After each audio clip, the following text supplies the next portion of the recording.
Hey there retro games fans, this is Andy C from Piece of 8-Bit. Welcome to this week's The Feature. Obviously this month we are looking at the Game Boy as part of our Month With series. And I'm going to open with a really controversial statement, and that is the Game Boy is one of the least impressive consoles Nintendo ever made.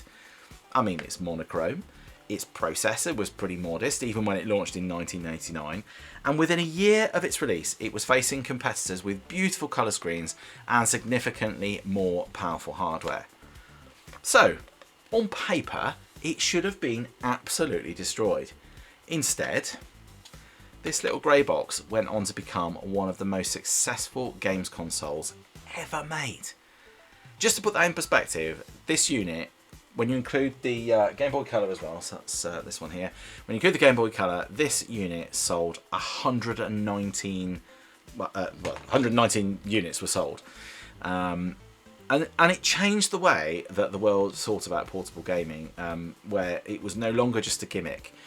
It also turned the word Game Boy into something far bigger than a product name. For millions of people, myself included, throughout the 1990s, every handheld console was simply just called a Game Boy, whether it was actually a Game Boy or not. It travelled everywhere. It lived in school rucksacks. It came on family holidays, in my case, on business trips.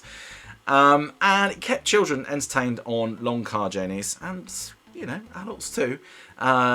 Also in waiting rooms, on buses, on trains. And for many people, this little thing here wasn't just their first handheld. For a lot of people, this was their very first games console. And perhaps even more remarkably, Nintendo, well, they've never really surrendered that crown. From the Game Boy to the Game Boy Advance, which is, don't know where it is, upstairs I think, to the Game Boy Advance, to the Nintendo DS, to the 3DS, and of course today, the Switch and the Switch 2.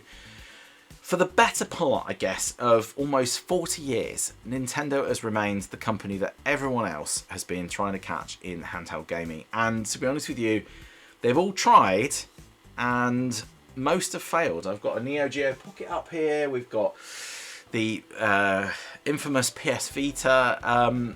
You know, that none of them ever came close to this, really. The PSP was probably the closest, I would say, but they all really struggled by comparison. So how did the least impressive handheld on the market become the one that everybody wanted? Well, why did the Atari Lynx and the Sega Game Gear, with their more powerful and more colourful graphics and more powerful hardware, really fail to stop Nintendo? I don't think it was luck. I think Nintendo simply just understood something that everyone else had been missing.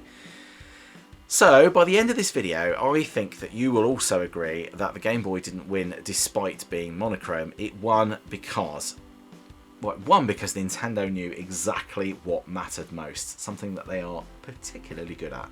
Let's have a look at the first section.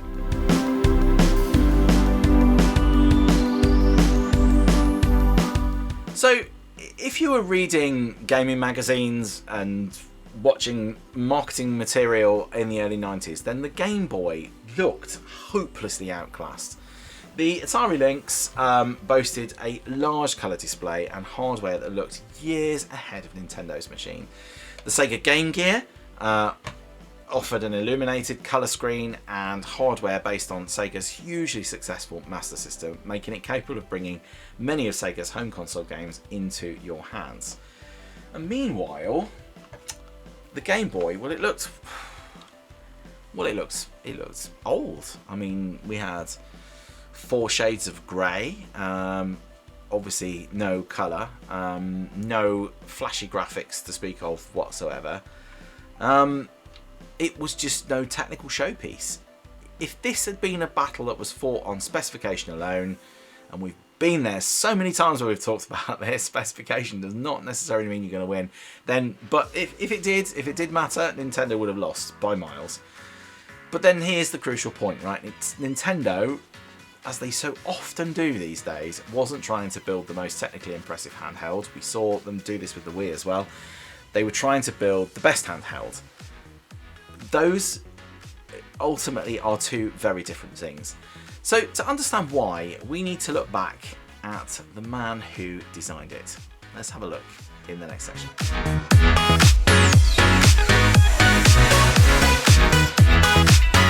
Okay, so if you've had a look at any kind of Game & Watches, or I don't think I've really talked about the Game & Watch, but if you know the Game & Watch, then you may already know the name Gunpei Yokoi. I hope I said that right. He's one of the most influential designers in Nintendo's history, and his thinking shaped almost everything about the Game Boy. Yokoi believed in something called lateral thinking with Withered Technology. I love this phrase. It sounds complicated, but actually it's a really simple concept. You don't chase the newest technology simply because it's new. What you do is instead use technology that's already mature, it's already reliable and affordable, and then what you do is you use it in clever ways. Now, Atari and Sega were chasing bigger screens and more advanced hardware, where Nintendo deliberately chose proven technology. That decision has enormous benefits. It makes the console significantly cheaper to manufacture. Most importantly, it is a lot smaller. Look at the difference here. It is more reliable. These things are absolutely bomb-proof, and it is much more energy efficient. More on that later. Every compromise Nintendo made was actually an investment somewhere else. Less demanding hardware ultimately meant that you had exceptional battery life. Cheaper components meant that you were able to sell it for cheaper on the shop shelves. A simpler screen meant that it was a lighter and much more compact console. Now, these weren't compromises that were absolutely forced upon Nintendo. They were absolutely conscious design decisions straight out of the box. And I think ultimately, once you understand that philosophy, everything else about the Game Boy suddenly makes complete sense. It makes perfect sense.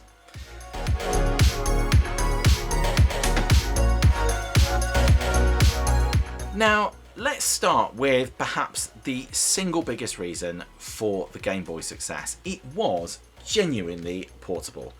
Now, that might sound kind of obvious, but in 1989, it really wasn't. The Game Boy ran on 4 AA batteries.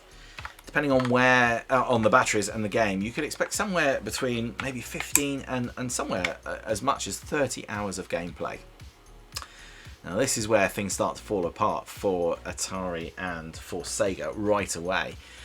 Compared to the Game Boy, right? The Game Gear required 6 AA batteries and typically lasted around 3 to 5 hours. So 4, 15 to 30, 6, 3 to 5. And the Atari Lynx, well, that wasn't much better either. The Atari Lynx, imagine you're heading off on holiday with your family in 1991. Well, the Game Boy could quite happily survive the journey. The Game Gear might need a fresh set of batteries before you'd even arrived. And yes, the Atari Lynx, you might have got an extra hour if you were lucky. And that wasn't a minor inconvenience. It fundamentally changed how people use these machines. And then, of course, there is the size. The Atari Lynx, certainly the Model 1, the Model 2 was more sort of Game Gear size. It's enormous. Look at the size of this thing. The Game Gear isn't exactly small either. And yes, the second version of the Atari Lynx is probably about the same sort of size. The Game Boy, meanwhile, was compact enough to disappear into a backpack or even into a large coat pocket. And then there is also the screen. Yes, absolutely, it was monochrome. But Nintendo chose a reflective LCD that consumed very, very little power and remained surprisingly usable in daylight. It definitely does, and it still does. I can vouch for that. The colour handhelds looked absolutely spectacular in magazine adverts and under the lights of the shops that you went to buy them in. But they demanded far more power, and they weren't always ideal outside in the bright sunshine. As I know from taking the Game Gear away on holiday last year, I just could not play it on the sunbed. It just didn't work at all. Very limited places you could play it. Nintendo understood then something incredibly important. A handheld isn't simply a home console that happens to have batteries. It's something that you need to be able to carry with you. It's something that you need to be able to continue to use when you're on a flight for 8 hours. Every design decision that they made with the Game Boy reflected that, not compromises. Let's have a look at the cost next.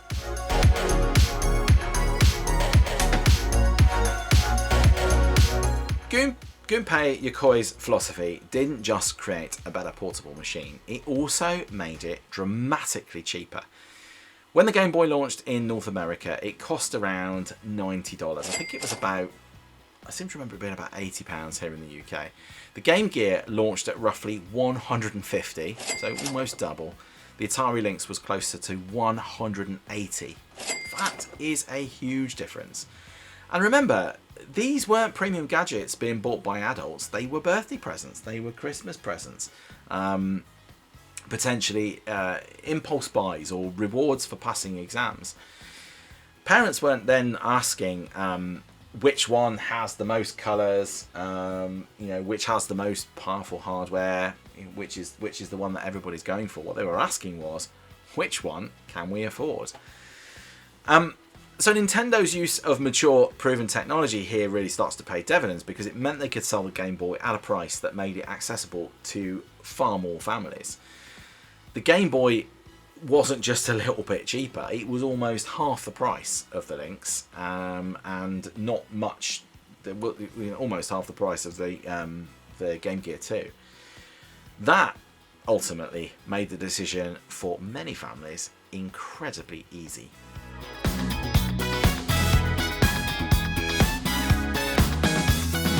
Now, of course, hardware and price only get you so far. Nintendo also had something its competitors couldn't simply manufacture, and that thing is trust. By 1989, the Nintendo Entertainment System had completely revitalised the home console market, saving, certainly in the US, the home console market from almost oblivion. Mario was already one of the most recognisable characters in gaming, frankly one of the most recognisable characters in the world, and so was Zelda, Metroid, and also Donkey Kong. Parents then, they trusted Nintendo, retailers trusted Nintendo, and developers were going to want to make games for Nintendo systems because they knew that there was going to be an audience waiting. It's kind of a snowball effect. Sega had momentum in the console market for sure, and Atari had history, but Nintendo had something far more valuable, and that was confidence. Now, when the Game Boy launched, millions of people already believed that Nintendo would support it, because that's how it has always been in the past. And of course, they were right.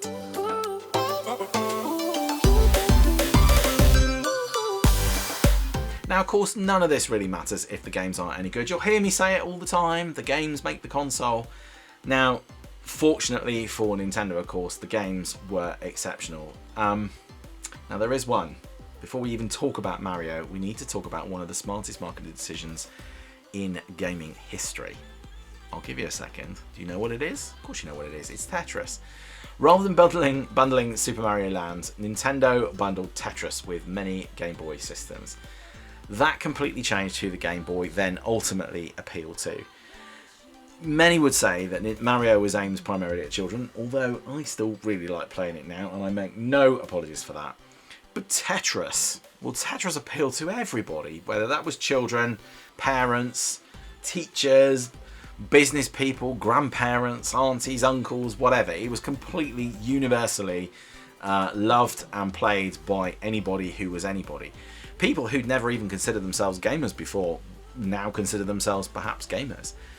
The Game Boy suddenly stopped consoles just appearing to be just another toy. It became something that ultimately anyone could enjoy. And we've seen that happen again. We saw that happen with the Wii, grandmas doing bowling with the Wii.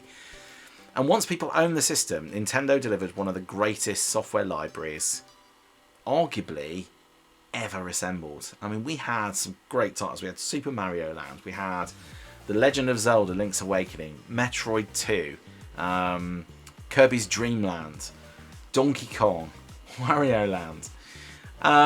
And then, of course, there was one little game which was a little bit of a phenomenon and is still kind of going quite strong today. And, of course, that was the original Pokemon.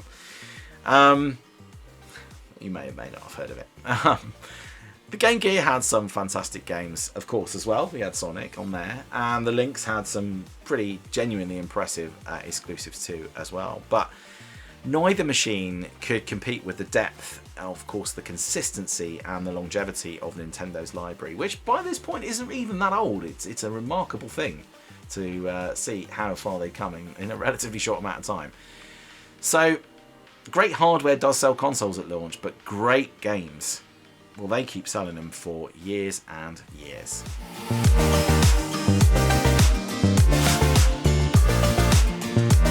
Right, well, let's conclude and grab my final thoughts on this. So why did, as if you haven't worked it out yet, why did the Game Boy beat the Atari Lynx and the Game Gear?